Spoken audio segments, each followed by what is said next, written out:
long life for Harry and Theodore. Anyways, so I think he was passionate about that because that is only accounting for if it's like a nice day and there's not a lot of ships that he had to go around. Anyways, I think it originally started simply because John Connors was trying to help his mother, Sarah Connors, escape the Terminators on the dark side. Of course, I'm joking about the Terminators. We do have Theodore Tugboat here. So he is our lovely friend here in the harbor who they're trying to sell off. That one's I'm not a fan of that. Anyways, very interesting.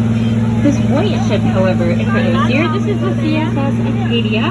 So this is a scientific research vessel. It was built in 1913, specifically designed to sail the seas of the North Atlantic. So lots of icebergs that it had to dodge, all that fun stuff. It is the only ship still afloat after both World Wars and the Halifax explosion, so we're lucky to still have that. It is now the largest exhibit at the Maritime Museum of the Atlantic, so you guys can actually go on it and check me if you want and find some new stuff about it, but that museum is just behind it. It's the white building with flags on it, and in there they have the largest collection of wooden artifacts to the Titanic, so a lot of things are happening at that museum. We also have the K-181 here. This is a naval corvette. It was commissioned during the Second World War and was the fastest ship at the time. It is one of the last ones remaining, so we're very lucky to have that one here. You guys can actually go on that one as well and explore all of that. But it is also known as the HMCS Sackville. HMCS stands for Her Majesty's Canadian Ship. So lots of fun stuff happening here. And then we have this beautiful little sailboat. I love all the sailboats. I just love boats. Where are you going?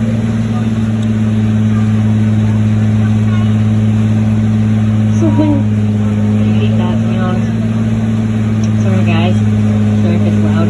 Anyways, once we make our turn here, we're gonna get a great view of the mouth of our harbor here. So we have two islands here. That further island is McNabb's Island, beautiful 3.5 kilometer island. Some great hiking trails, an old prison you guys can explore if you find a tour going over there. But that closer island to us here, oh, that breeze is so nice. That closer island is George's Island. Now that is fortified with Fort Charlotte. As you can see, it has the exact same signal mast that they had up at Citadel Hill. So this is where I was talking about. They would lift the flag at the incoming ship. Citadel Hill would do the same thing, and that just kept Haligonians full of chlorophyll. What was happening in our harbor here? Now, fun fact about the island, they didn't want the soldiers to be running around on the island, seen as a target if Halifax was ever attacked. So they actually built a lot of tunnels underneath the island. So those tunnels eventually became very unstable. We haven't been allowed to go on that island for quite some time, but I do hear that this August, they're actually planning on opening it up and doing tours. Now, personally, I think it would be more exciting if we were doing it on the Harbour. We could go from, like, Halifax into the Harbour and then drive up on the island, but they didn't listen to my opinion on that one, so that's not happening. I'm not entirely sure what ship they're using for that.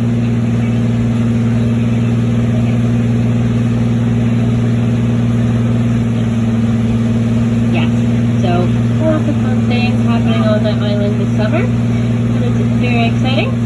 Now, looking ahead of us here, we have Murphy's, this restaurant.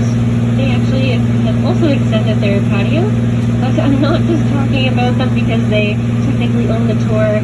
Murphy's was once known as the Cable Wharf, very specifically because the transatlantic line, that telegraph line that sits on the seafloor, that all came out of this building here. So they really established themselves on the wharf here in 1913. They operated for 50 years. There's a little bit of a leak. Love the waves. Anyways, so they were laying that telegraph line. That's a huge, huge copper wire that they had to dig into the seafloor.